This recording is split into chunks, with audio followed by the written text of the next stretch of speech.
I feel like what saved me in my life, from surfing, and to fighting, to yoga, to running, I feel like movement and breath coming together and being synchronized has been my best medicine.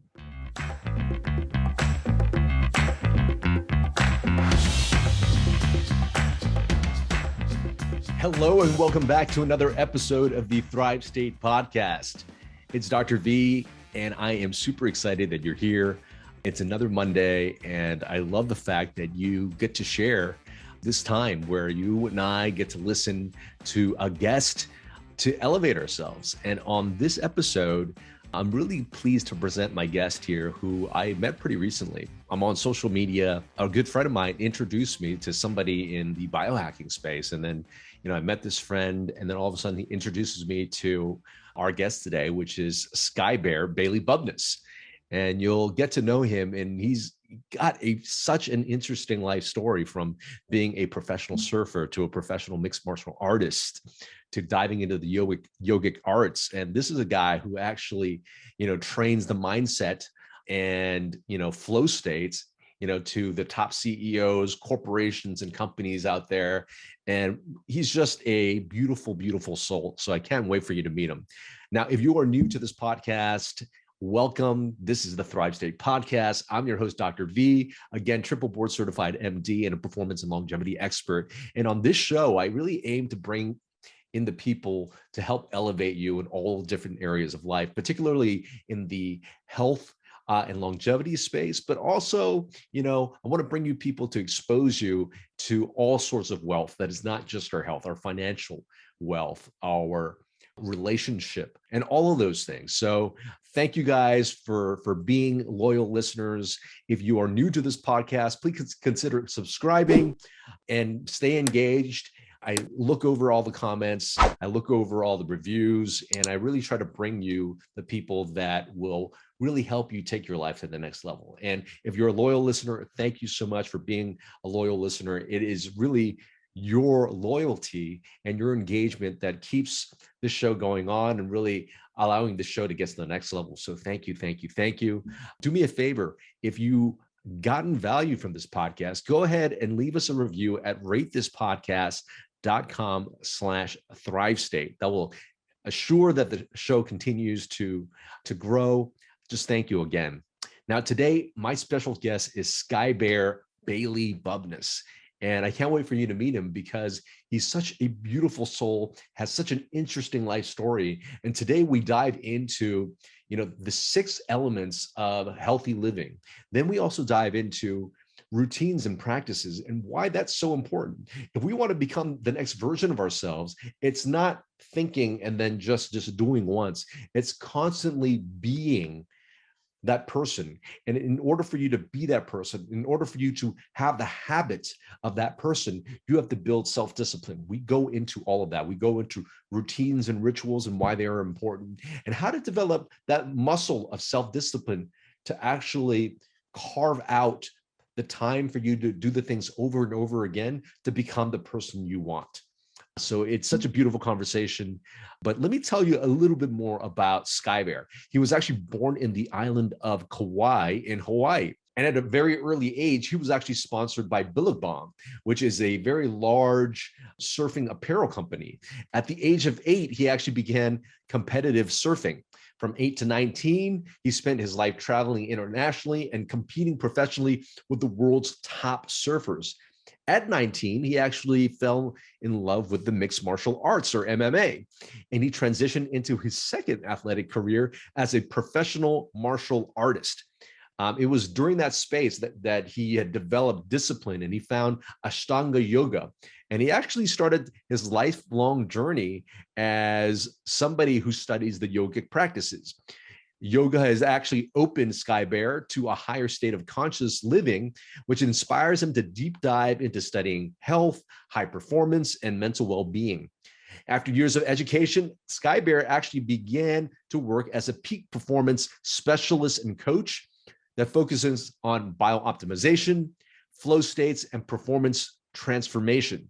working with some of the world's most prestigious organizations and performers. He has since created multiple successful companies and charities, all focused on health and well-being. He spends his day running operations and building out internal systems, and each of his organizations is born from his deeper drive to help empower others in their own journey.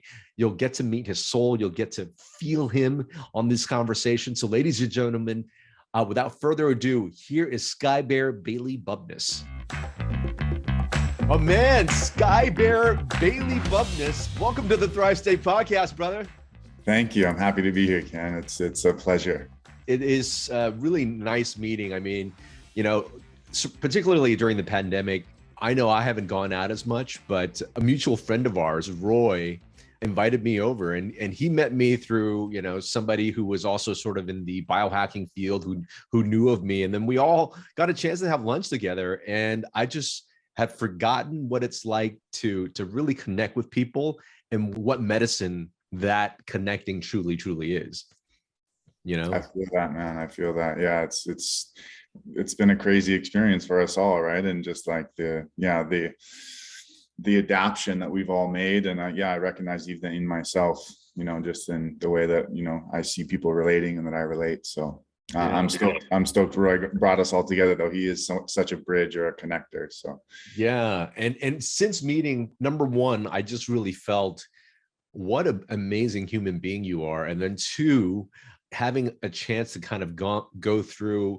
some of your Instagram and the content you put out in the world, I was like, wow, this stuff is really amazing. You've got such a beautiful story, and I want to just kind of dive into all of that stuff, if that's okay with you. But before we do, we play a game called the 5 to Thrive, which is 5 quick questions to get the conversation lubricated. Are you ready to play, Bear? I am ready. 5 to Thrive. Here we go. Question number 1, worth 1,000 points. Of all the practices that you do, what would you say is your favorite biohacking or practice or ritual? I think that changes over time, but I think more recently is I've been doing it for a while, but I just got a really high grade ice bath that the water and recools it, keeps it at 30 something degrees. That's a big, I would say right now, I just got out of it 5 minutes ago, so I don't have the hoodie on, but I would say that one is definitely right now my favorite. Since I've gotten it about 2 months ago, I haven't missed a day. Every single day I've gotten in it, and some days are so hard to get in. Even today it was a little difficult. I was up all night last night puking. I had got some food poisoning or something that was weird in the stomach. So, but that's just been my, absolute game changer for me for many reasons we could talk about. But I know. We'll get into that for sure. All right, okay, very good. 1,000 points on that one. This is the 3-parter. Question number 2. What was the hardest challenge for you as a professional surfer, as a professional fighter, and then as a professional yogi? The biggest challenges in each one of those life stages for you? That's a great question. One I've never sat with before. Let's see. The biggest challenge in the surfing world was, which I failed at first, but overcame eventually, which I think is a little bit in the story that maybe I've shared with you, was just the lifestyle that had when I was in it. It's changed now, but when I was in it, it was kind of about the drugs and that was really part of it. And so I really fell into that. So the biggest challenge was in the surfing space was falling into that lifestyle with a lot of kind of struggles in that space, and then getting out of it. The martial arts, the fighting was something, the biggest challenges there was just it itself. I mean, every part of that sport is just a fucking grind. Oh, excuse me. Can I swear? No, yeah. Feel free. Yeah. It's just grind. It's, for those that know it well, there's no rest. It's, you put in work every day and you give everything and you put your heart out there, and sometimes you fall short and there's challenges throughout all that, so I think but the biggest challenge right away was just to step into it, right? To allow myself to go into that. And then as a yogi, I would say, or as a yoga, I wouldn't say I'm a yogi, but I'm just, I've used the Ashtanga practice really, to progress in my development in all these areas. But I would say the challenge there is and I wouldn't say it's so much of a challenge, but like the opportunity there is consistency. Yes. Right, to like show up. Like the Ashtanga practice specifically, it's very kind of strict compared to maybe other yoga practices, Oh, right? beautiful. I And want to so get into that yeah. a little bit later in terms of discipline. So we'll go back to that. Awesome. 3-part question, 1,000 points. You got 1,200, 200 extra points for answering a 3-part question. Question number 3 is, what is your proudest moment? Proudest moment. Probably making the decision to move from being a heroin addict, from being just at a particular rock bottom place in my life, and it wasn't like just the decision that was made. And like I'm proud of the journey, which we can talk about, or I can share more, but like just that decision, that was my proudest. When I look back, maybe my greatest moment was making one decision and sticking to that.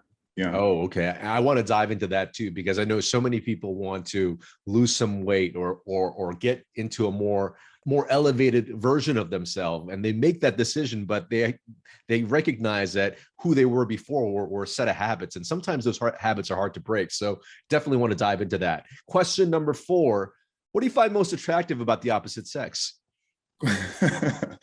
Did not expect that question. The most attractive about the opposite sex, probably just the essence of what a female brings into space. Yeah. Just if you go way back on my Instagram, I love to write poetry, and I've written a few great poems, or a few poems that I've loved about the feminine. And I would say just the essence that they bring into that space. And I guess my favorite part about that is and it might just be me, but I'm hypnotized by that. Just to be completely hypnotized by the feminine, I don't want to call it a spell, but just the essence that the feminine can bring. Oh yeah. It can be so hypnotic, and I enjoy falling into that hypnotism from time. I could see you following into it just thinking about it. The last question for you: what is your favorite quote or mantra? That changes as well over time. I love this one right here. It's peace. It does not mean to be in a place where there is no noise, trouble, or struggle. It means to be in the midst of those things and still be calm in your heart. Oh, beautiful. Yeah, that's one that I've been sitting with lately, and one that was gifted to me by a good friend. Oh, wow. All right. We'll definitely go back to that, because I know that you have practices to kind of help with being able to deal with circumstances, but yet be still, and yet to come back to yourself with that calmness you were talking about. Well, hey, awesome. Won the 5 to Thrive. Congratulations, which means that dinner is on me the next time we hang out. So let's dive into your story a little bit. People have already heard your bio. You're 8 years old. You become a professional surfer. Now, is that something typical for people who grew up in Hawaii to kind of land? Because people who grow up in the States, at 8 years old, people are going to elementary school and things like that. That life must have been very different. It was very different. Yeah. I mean, I guess I wasn't technically a professional at 8. I didn't start getting paid till later on, but I got sponsored at 8 years old. I did my first competition at 8 years old. I got sponsored by Billabong, which is a surf company. So that was kind of the beginning of the journey for me. And that my entire life revolved around that. So even from my education to everything, I really that was the focus. And I don't think that's too regular maybe for most 8-year-olds to be so hyper focused nowadays, maybe, but I just, nothing else existed in my life. Like if I look back, I have some elementary school work and I found in my mom's closet, and it was what do you want to be when you grow up? Professional surfer. What's your favorite color? Professional surfer. There was nothing else that really, and I saw that through that reflection. There's nothing else that really existed. That's all I could think about. I ate, slept and breathed surfing. And that's common in Hawaii. So I grew up in Hawaii. And so, that's something that, even now, my little sister, she's 11 and she's, just getting into it really deeply. And so I can see how the ocean and connection to nature and really you're riding the frequency of earth. Like a wave is a Yes. vibration, is literally a physical vibration of the earth, and you're connecting with that and becoming intimate with that, with the ocean and its, in its moods, and you get to be in that, crazy, stormy, angry mood, and the dangerous and the calm. And so, yeah, being really captivated by the ocean and deeply held by that for many, many years was a beautiful thing. And also, I would say for kids in Hawaii, that's normal, whether they're, they do fishing or surfing or canoeing, like just being in the ocean and connected to the ocean. And I think that's probably common for being on an island, right? Because you're Right. surrounded by an ocean. What did education look like for you? I feel like, again, the people who are in the States probably didn't, at least at the age of 8, maybe I dreamed of being in media or something like that, but I didn't have many dreams beyond that because, it wasn't like we were necessarily nurtured or encouraged to follow dreams or something like that. I wish I had, surfing was my life and I knew that, and being able to say that and live that is something that probably people on the mainland didn't really get a chance to experience much. Yeah, I completely agree. I have my own kind of quarrel with the education system as a whole, or at least in the United States. But I was very gifted, and my parents, I have to give it all to my parents. They were very incredible and had the ability to just let me follow my dreams no matter what. Yeah. And so, yeah, I went to public school, elementary school, and, I just basically would get off school and surf, for every evening. And so, but as soon as I started going into like a middle school from 8th grade, I started to do homeschool because I was gone so much traveling for surf competitions that I was starting to miss too much school. And they said, hey, we have to, basically kick you out if you're not showing up enough.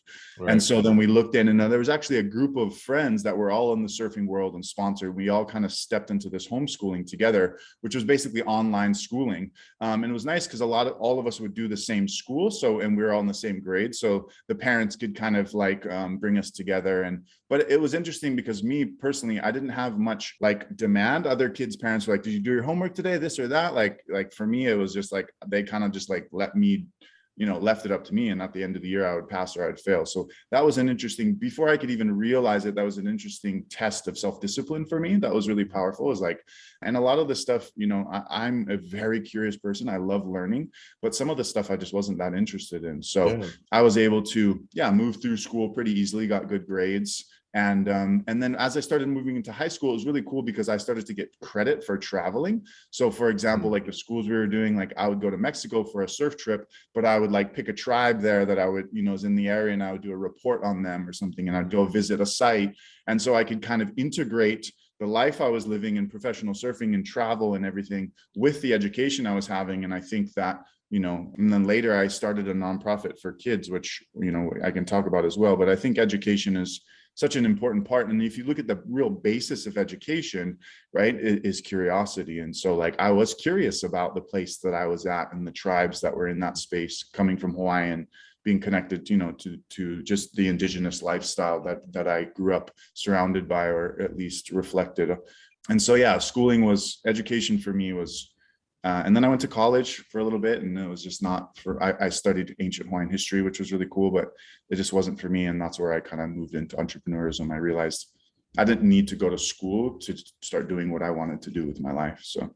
No, I think that's a very great point. I mean, so many people, the standard education system, kind of feeds you into, you need to learn X, Y, Z, and it's nowhere really kind of connected to what truly inspires you. And it looks like you were able to kind of dictate that for yourself, which was pretty cool. How did you transition to doing mixed martial arts?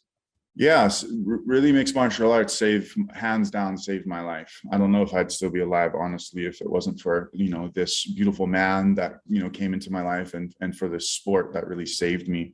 So it's I could go deep into it, but basically I was a surfer from 8, and then 14 or 15 I started to kind of dabble with drugs and alcohol and got into that world. And a lot of the people I was looking up to in that world were very much had a lot of that in their lives. And so I just kind of went in this, I call it the decline, from about 14, and by the time I hit 18 or 19 years old, I was just incredibly in a dark place, mentally. And I was, suicidal. And I was just, I was addicted to heroin and methamphetamine, basically any drug that came my way. But heroin was really what got me. And I wanted to get sober. And I knew, that wasn't the life for me, but I just was really trapped in that space. And, I could go deep down that rabbit hole. But one day I met a man from Brazil, and a beautiful man, and I saw an opportunity, and I asked him if he would teach me some fighting, some training.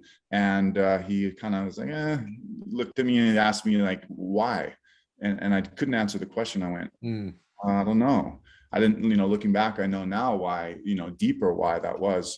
Anyway, I could kind of convince him to train me a little bit. And then that kind of progressed, and I started to really like feel for the first time in a long time. The first time this might be a little gruesome, but the first time I really got my nose kind of shattered and blood, and just like was in that intensity of what martial arts can bring, I was feeling for the first time in a long time, because I had been numbing myself so heavily. And so I got to a particular point a few months in of training with this man that I knew that I had to make a decision, because I saw he started to really give his all to me. And I felt disrespectful to him if I were to continue, because he didn't really know that I was, behind the scenes doing all that. And so I had to make a choice, and I made that choice. So yeah, martial arts was really a savior for me at first. And then it became an obsession. And then it became my life. And then I, from 19 till 25 or more, that's all that existed for me. I have the tendency to dive, completely in, and nothing else really will exist in those times. So yeah, I was basically training and competing and fighting, and it was something that really radically, I think, laid the foundation for me. That's what I really feel like, the foundation. I feel like my life kind of began in that 19 onward journey. And it really allowed me to gain the principles and the morals and the values that I still hold true to, and build things like self-discipline and, understanding the power of hard work, and also recognizing the beauty of the art of itself, and how incredibly subtle of an art form it can be once you start to really get into it, into the higher levels of competition. It's just that, there's a great book called The Art of Learning. I don't know if you've heard of that book by Josh Waitzkin, but that book really points out just the beauty and the magic in martial arts. Beautiful. So was that the most pivotal moment when you made that decision that you weren't going to go back to your former life? That was probably one of the most pivotal moments, in my life. However, that was just the beginning, right? Like I still had to go through hell, basically, because my body was so addicted to these drugs. Yeah. And so that journey, like the decision was the decision, but what came after that decision was really where the struggle was, and that was probably one of the most intense things I've ever been through for a few reasons, but being able to get through that allowed me to get out the other side completely changed. It felt like I was a completely different person, down to my, cellular makeup after that withdrawal and that period of coming out of drugs, which, took me a minute to really get through that. And what was that like?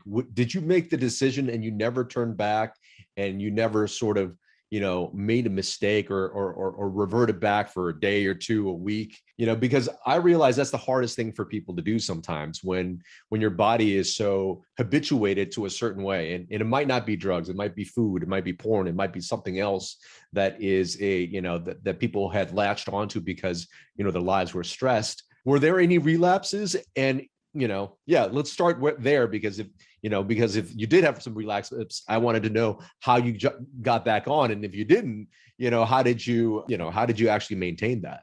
Yeah, it's a great question. So I really don't think when I look at myself now, I still recognize that, I'm still an addict in certain ways. I'm addicted to the ice bath outside, right? I'm addicted to, so I found different ways to, but like that addictive personality is a part of me, really. And I'm not trying to like, trying to say that isn't so. As far as relapse back onto opioids, There's been, since then, it's been maybe 12, 11 years. I'm 31. So yeah, it's been a minute. There's been some moments where, and that's a hard one with opioids, is because if you get seriously injured, opioids are a lifesaver, right? It's like, it's super, incredible that we have those medicines.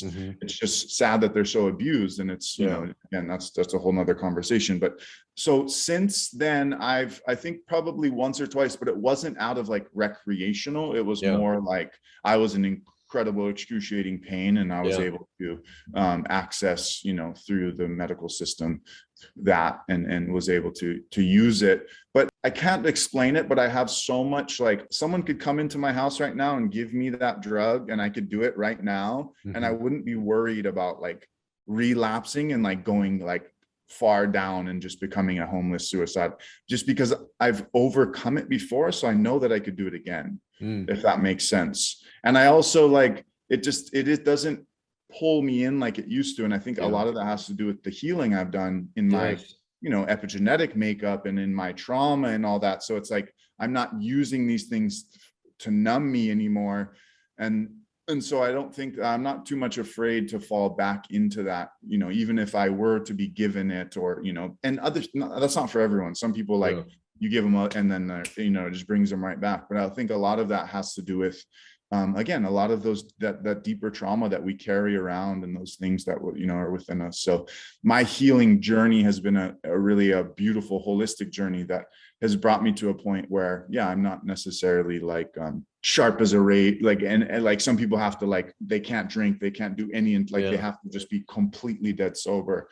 And I don't drink alcohol or do those things, but I'm not too like worried about like triggering something and falling deeply back into that. Yeah. So it really sounds like, to me, my next question to you was, how did you start to kind of get into the yogic arts, to flow states, to biooptimization? And it sounds like to me, the decision to access a newer version of your consciousness, to become this newer version of yourself, and the dedication to yourself to that decision kind of led you to all these different type of healing arts. It would seem that that's the natural next step for you. Yeah, I mean, it was the Ashtanga Yoga is what I have to credit kind of to that kind of opened the Pandora's box for me. And the reason that my father and my mother are amazing, healthy, very conscious, aware people. And I had never seen them like actually practice yoga a lot, but like yoga was like around a lot in my life as growing up. And so my father kept telling me, once I became a fighter, and I kept having this one particular chronic injury in my lower spine, and it would take me out for like days. I couldn't walk. I would be bedridden for days. And he kept telling me, man, you got to go to yoga. You got to go to yoga. And my excuse at the time was, I don't have time. And really, when someone says that, what they're really saying is it's not a priority, right? We all have time. It's not, we don't have time. Those 24 hours that we have, what are we prioritizing? So I wasn't prioritizing my healing or recovery or that kind of stuff. And so I kept, making that excuse. I don't have time. I'm waking up early in the morning. I'm doing hard labor all day. I'm going and training 3 hours a night. Like, when am I going to do yoga? And then it got so bad where I had about 5 or 6 days of being bedridden. I couldn't walk, couldn't get out of bed. I was just in so much excruciating pain, not taking the pain medication that would have helped a lot, but just kind of bearing through it. And then I was like, you know what, I'll try. I'm desperate, and sometimes desperation is like magic. And I got so, in that space of desperation that I showed up at this yoga class, this Ashtanga teacher. I walked in, I could barely walk. I kind of like crawled in, and the guy looked at me and said, just sit here, close your mouth, breathe through your nose. That's all you got to do. And I literally just sat on the yoga mat. I actually laid down on the yoga mat, and I just closed my eyes and I just breathed through my nose for an hour. I walked out of that class and I went, damn, there is something to that. And since that day, I went back every single day. The next day I went back, I just sat there and breathed. The next day I went back, I sat there and moved a little bit.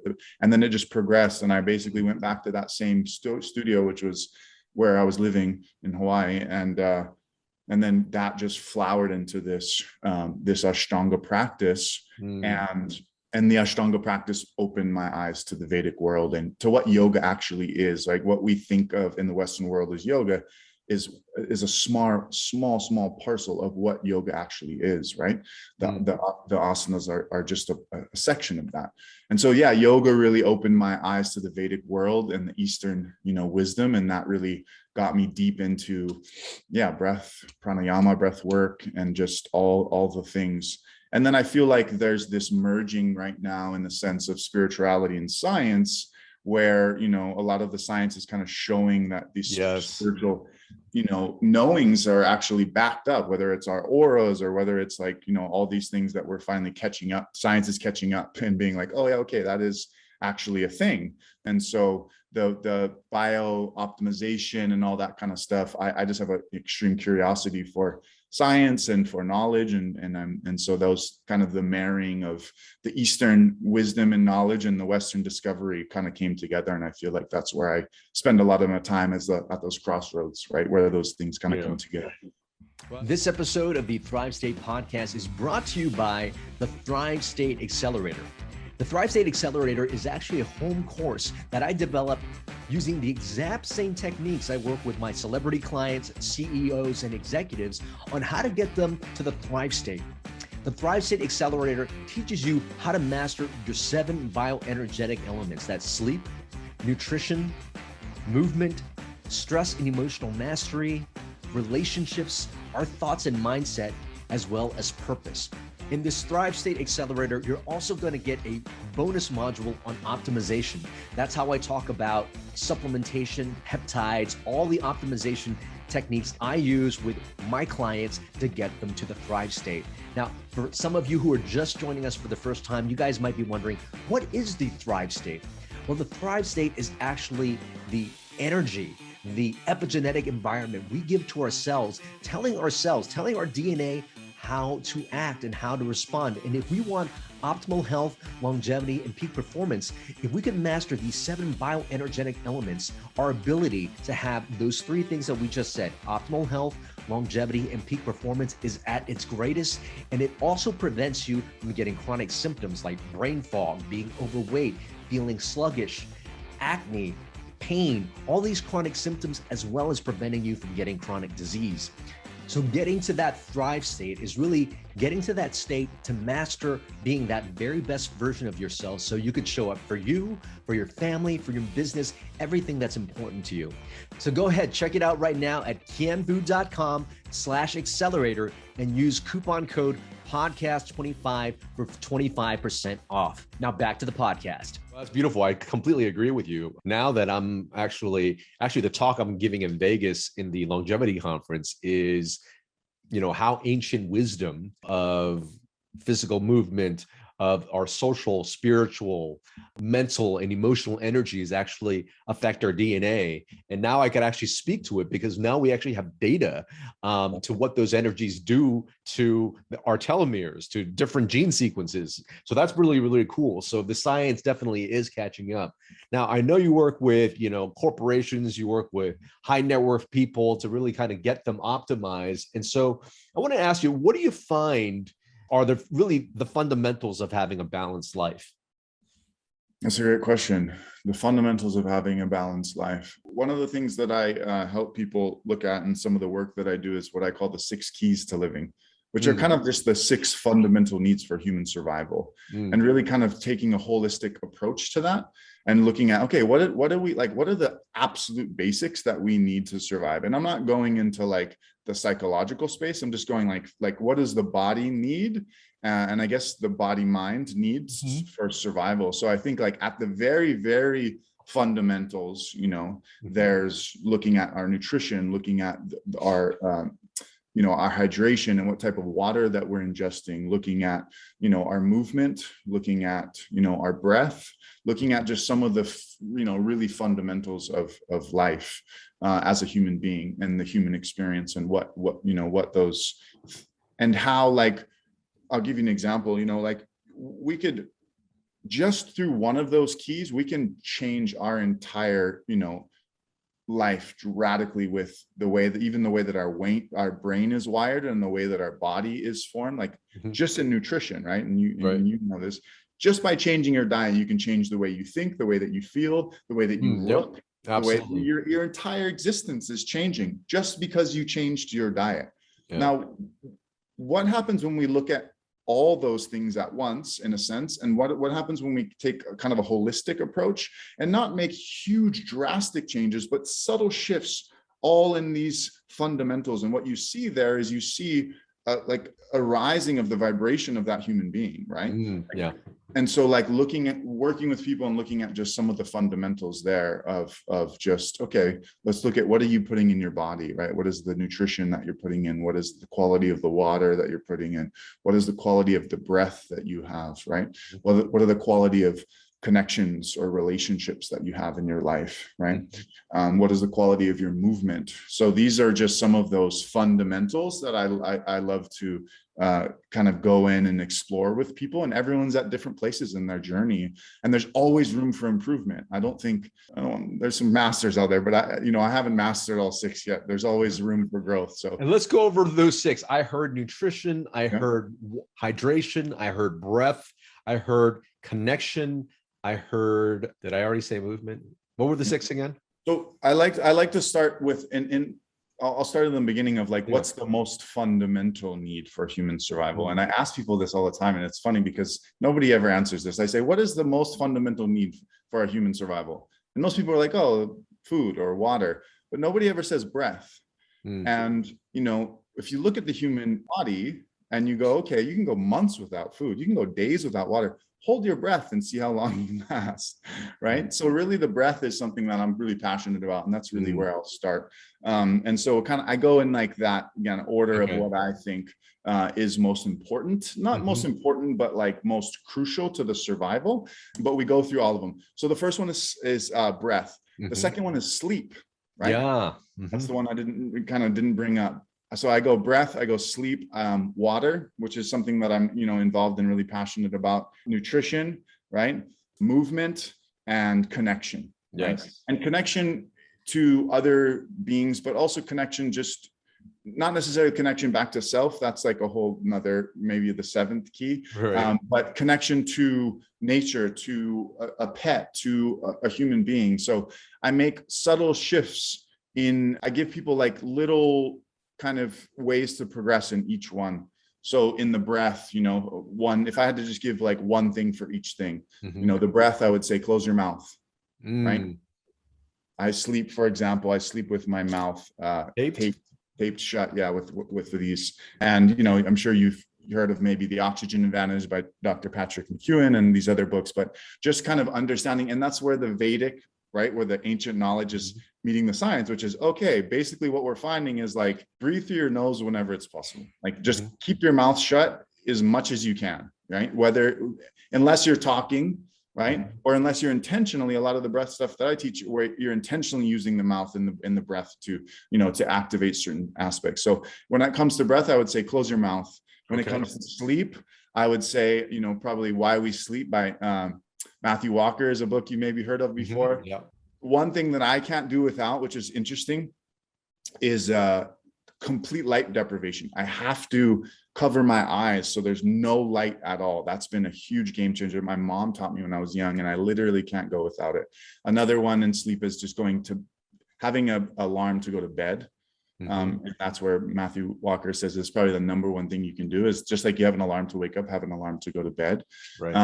When it comes to water, I would say, looking at just at increasing the quality of your water, whether you're going from, I won't go down that rabbit hole, but there's just different levels of quality of water that you can kind of upgrade to. So I see where people are at, and then I, go, okay, what can we whether it's, moving away from plastics and microplastics, whether it's moving away from tap water, whether it's moving away from, different chemicals in their water systems.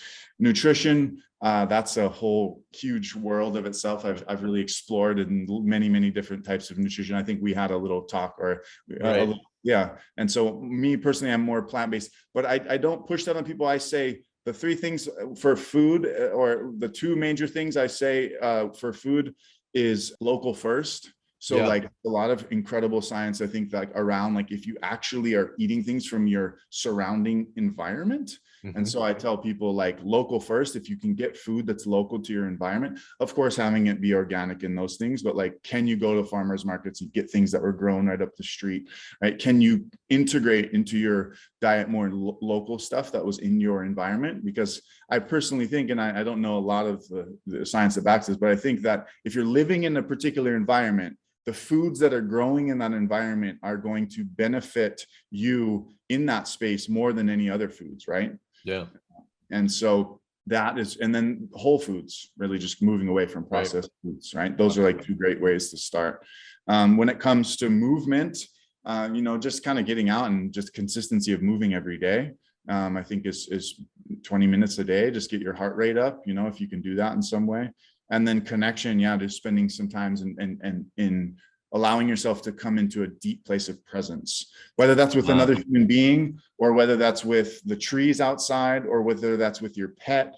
Like, can you spend 5 to 10 minutes a day in complete presence with connecting with nature, with another sentient being, another human being, another animal? And I think those are some of just like the little shifts that we can make that can make a huge difference in our life and our vibration and our health and our well-being. And those are just starting at, the fundamentals of life itself and what supports life. It's like, you take any one of those ways, you won't survive. Right. You take away breath, you're dead. You take away water, you're dead. You take away food, you're dead. You take away movement, ideally you're going to die. So yeah, those are the fundamentals that I love to kind of start with. So I have my ways of going into that. And then there's, I think there's more other things that are at fundamentals that that I could talk about, but I think those are the basics. That sounds great. I mean, basics. Particularly with presence now, I recognize when I'm just out, in meeting people, the crowds that we roll with, it seems like people have been able to sort of cultivate presence a little bit more, whereas other people might be a little bit more distracted. So my question to you now is, how important do you think routines and rituals are, on a daily basis? And what are your routines and rituals, if you have any? Yeah, absolutely. I think routines, for me personally, I can only speak from the eye, obviously, routines and rituals are everything. My entire life, I am very privileged in this space and have built and created a life that revolves around my rituals. Like, instead of my life revolving around my, work or this or that, like my entire life revolves. And one part of that is I don't start work until 12 noon. Mm-hmm. From 6 in the morning or 5 in the morning until 12 in the afternoon, that 5 to 6 hour time is all rituals and routines. Same thing every day, right? So, but I've designed my life that way to where I have the beauty of being able to do that. And then from noon onwards, I go into my workflow for about 6 to 8 hours. And then I have some nighttime rituals and routines as well. But yeah, I think that, we all know this. We all have heard it before. Like, you study all the greats, the successfuls, you look at, Seneca, you go back in time, you go forward in time. This is always going to be true. In my opinion, is like, the habits and the rituals that are creating who we are, and then the fundamentals that we stand on. So yeah, my rituals and my routines have varied, but today they're pretty lengthy, and a lot of people are like, I don't got 6 hours to dedicate. Well, and that's fine. I think doing something every day, even if it's just 2 minutes every day, is powerful. And really that idea of consistency over intensity, right? And like the compound effect is a great book on that one. Whereas you just look in and you recognize, like, okay, even if I show up at the gym 20 minutes, but it's every day, I'm going to see radical results in comparison to, once a week and going as hard as I can. And so when it comes to the rituals and the habits and the routines, just the consistency, I think, is the crucial part of that I found the magic, like, in my life has come from showing up day after day, even when I don't want to show up. Mm-hmm. So yeah, my routine, I get up in the morning around, depending on the day, around, probably around 6 a.m. as it's still dark outside. And I kind of go through just the basics, my using the restroom, kind of clearing the internals. And then And then, yeah, I get right into it. I've been doing some writing and kind of the stuff that you see on my Instagram, like that I post, like the three, it's always around three, right? 3 tips of this or 3 reasons or 3 that. That's always done in the morning for me, because that's when my mind is kind of like, I'm able to still be still and like kind of conjure up maybe this, call it guidance, call it whatever you want to call it. So I kind of go right into like getting up, I don't drink coffee anymore. I have some mud water. I don't know if you know what that is. Yeah. Yeah. I'll have some mud water. I'll sit down with a nice cup and then, yeah, I'll kind of go into writing. I have a beautiful backyard. I'll go out and, into nature sometimes and I'll have you come by one day. That would be great and you can kind of see what I'm speaking about. And then I kind of do some writing and then I, get set. And then I kind of start what I feel like the practice is. And I'll take a hot shower. I'll kind of cleanse myself before I get on the mat. And that's kind of like I don't know what you'd call it, but a ritualistic thing, like making sure I'm clean before I get into that sacred space. And then, I'll get onto my yoga mat and I'll do about an hour and a half of Ashtanga Yoga, which is a beautiful, strong, intense yoga practice. I'll come straight out of that and I'll start to go into different breathing techniques, some ancient kind of techniques from the Vedic world and some stuff, from more emerging, breath work. So I'll do like a set of different types of breath work. And then that will lead me into going into some more like training, like as an athlete. So then I'll go into like I usually do some core training and then I'll kind of go into some more circuit types of training and I'll kind of like get the body sweating. And then I'll go right into the ice bath and spend some time in the ice bath. And then I'll get out and I'll have the same thing every morning for breakfast, which is like a superfood smoothie. And then, then I'm kind of set and ready to rock. And I feel, incredibly lifted. Recently, I've been doing some ultra marathon running. And, and so that's been something where I'll replace that 5-hour practice with a 10-hour 10 mile plus run up the mountains behind my house. And so that's been fun and a new sport I'm kind of getting into. I've kind of gone from surfing to fighting and now I'm kind of stepping into the ultra marathoning and not necessarily to be like, a world champion or anything. It's just, I gravitate towards extremity, surfing, it was big wave surfing. I really love the big waves, the dangerous stuff. Fighting obviously is dangerous in itself. And then the ultra marathon running is just, the extremity is something that I'm gravitating towards, I think consistently for now as I'm young and I'm able. So that's been, So some mornings now I'm on a routine where I'll kind of do a 10-mile run and then kind of every other day I'll step in and out of that practice I mentioned. And then also I'm training to do a nice 30+ mile race. It's not actually technically a race. It's just going to be my own challenge back home when I go there in Christmas. That's beautiful. What a practice and what discipline it takes. If somebody were to look at you right now, I would say the average person looks at that and say, that's probably really tough to do every single day. I can't even do, 5 or 10 minutes of meditation every day. So my question to you for those people who might be like, how do I start to develop that muscle of discipline? Of self-discipline? You want to change. You might be able to stick with something for a couple of days, a week. How do you maintain that consistency over time when potentially the habits of who you are as a person might not want to do that? Somebody will look at you and say, hey, this guy was a professional surfer, professional MMA, person. That's way elite. And I'm not like that at all. How would you guide a person into developing a little bit more self-discipline for themselves? Yeah, well, just like you said, it's like a muscle. I mean, how do you build a muscle, right? You put it to work. My advice to someone would be start small. Yeah. If you want to say, okay, dope, I want to do 30 minutes of meditation every day. Okay, great. Do 5. Right. Like start small, start micro, but it's really the consistency is right. What can you do? What can you show up for every day? And the second thing, a part of that was be kind. Because a lot of times what happens is you set a goal, and even if it's a small goal, and then you start and you get some momentum, and then you miss a day because, your mom was sick or you got sick. Or for example, like last night, I was up all night throwing up. Like I was so ill, thought I was dying. And I had just drinking something that was off. And, when I woke up this morning, I was like, I do not want to do all the things. Right. But eventually what happens, I think, in what I found is like, and I think there's, there's science behind this, is like, once you pass a particular point in consistency, yeah, it goes from kind of like a habit, or it goes from like, something you want to do, and then it turns into a habit after whatever many days. And then it kind of turns into a lifestyle. And then it becomes something where like, I knew that like, I wouldn't show up in this space with you as vibrant and as to my potential if I didn't do yoga. And like my yoga was, I was struggling in yoga today. Like I felt so bad. And I was struggling in my workout. And then I was like, I'm not going to do an ice bath. Like, I've done every day for the last 2 months. I'll just skip this day. And then I was like, you know what? No, you're going to get the fucking that ice bath because it's going to make you show up better as a human being in all the spaces, right? That you show up.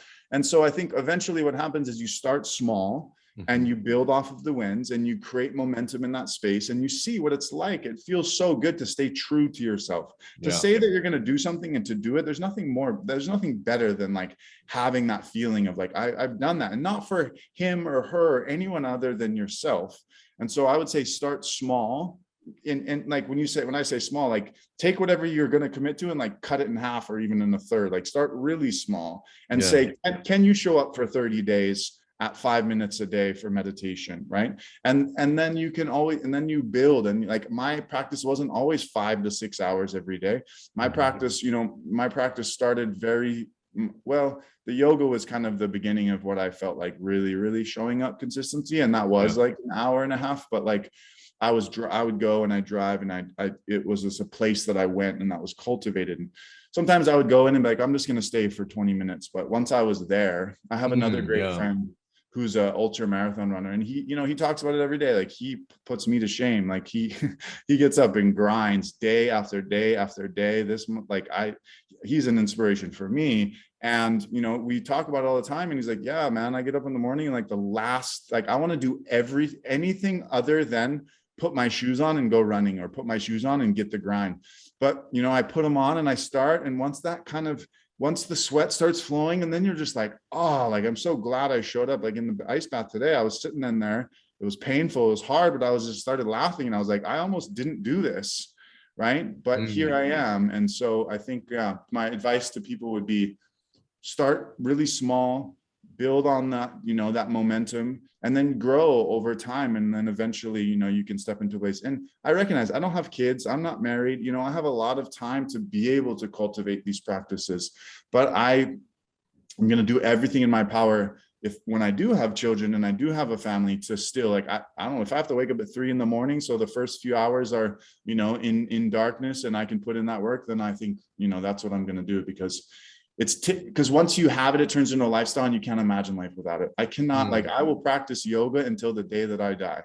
I can guarantee that with all my heart, unless, I get incapacitated or, become, unable to, but it's just a part of my life now. It's so ingrained in me. And so I think my advice to people is start small, build off the momentum, and then, start to move into the lifestyle. And you understand that like health and wellness and all this, it's a lifestyle. Right? It's not something we do. It's something we live, right? From the choices that we make when we eat, from, the choices that we make when we get up in the morning and what we spend our time doing. It just becomes a lifestyle, and, and then you thrive, right? Then you get into the that thriving state. And then you can't imagine what life would like. I can't even imagine what my life would be like without feeling so vibrant and good, because of the breath work, because of the yoga, because of the meditation, because of the, I guess I didn't mention in my practice, I do a lot of meditation as well. I didn't mention that. It's part of that chunk of time. So start small, gain momentum, turn it into a lifestyle. And then there won't be a question of like, it's not that it gets easier. It gets less questionable. You just won't question it. You'll be like, oh. Yeah, it becomes who you are, becomes your identity. Beautiful. Hey, awesome stuff. Your Instagram is off the chain. I love reading about it. The quotes that you find in there, the 3 tips that you like to give. It's pretty amazing. How do people find out more about you, what you do, and what you offer? Yeah, perfect. Yeah, Sky Bear B is my Instagram. And just to help people understand, I don't know if we talked about this, but Sky Bear is actually my birth name. So people are like, oh, that's cool. Do you name yourself that? Or the first question they get is, oh, that's cool. Are you Native American? I'm like, no. And then they get confused and they're like, were your parents hippies? You could say that. So yeah, Sky Bear B is my Instagram. And yeah, on my Instagram, you can connect, you can send me a DM. You know, the work I do with people, I do everything from private breathwork sessions to breathwork certifications to, you know, private coaching to all the things in between. So once you get into that realm, then you can just contact me, and I'm happy to, you know, bring these conversations forward and see how I can help. That's my passion, my purpose, my meaning for being is to just help others rise, to help others, you know, step into a place, because I know what it's like to be, you know, in a very dark place. And I know what it's like to rise into this space of thriving and of abundance. And yeah, I've dedicated my life to help others do that. So the Instagram is the best place to reach out and to contact me. All right. Sounds good. Definitely hit him up, everybody. And of everything that you've done, here's the last question for you. What has been your best medicine? My best medicine? Yeah. Probably movement. And probably the synchronization of breath and movement specifically. Yeah, synchronizing breath and movement, whether that's, you know, the breathe in, up yoga, whether that's trail running, whether that's surfing, whether that's, you know, martial arts. I feel like what saved me in my life, from surfing, you know, and to fighting, to yoga, to running, I feel like movement and breath coming together and being synchronized has been my best medicine. How beautiful.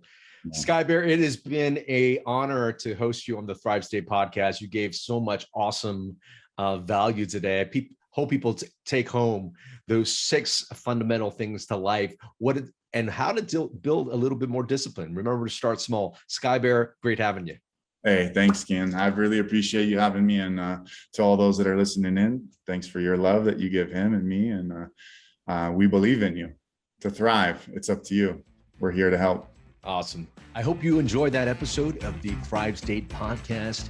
And if this podcast is bringing a lot of value to you, if you find that your life is just improving with this podcast, that your life is getting to the next level, please consider supporting it. And here's a few ways you can do so. You can do so by liking this video and commenting on this video, and also sharing this video with your friends and family. Another thing you can do is go to ratethispodcast.com/ThriveState. Go ahead and leave us a 5-star review there. It will really, really help this show grow. And this will give me more time so that I could actually give more content to you, just like you got in this episode. And if you haven't already picked up a copy of my book, Thrive State, Your Blueprint for Optimal Health, Longevity, and Peak Performance, you can pick it up now. It became a #1 new release in longevity. Go to thrivestatebook.com. And if you enjoy the book, please consider leaving us a review as well. And the last thing you can do, if you're liking everything here and you want to work more closely with me as well as my team to get you into the Thrive State, go to kienvu.com/accelerator and consider joining the home course, the Thrive State Accelerator. It's really the course that I use. It's the concepts that I use personally when I work with CEOs, celebrities, and my high-profile clients to get them to the Thrive State. Again, the Thrive State Accelerator at kienvu.com/accelerator. And because you're a listener of this podcast, I want you to save 25% by using the coupon code podcast25. I hope we continue to give value to you. And remember always, you are your best medicine.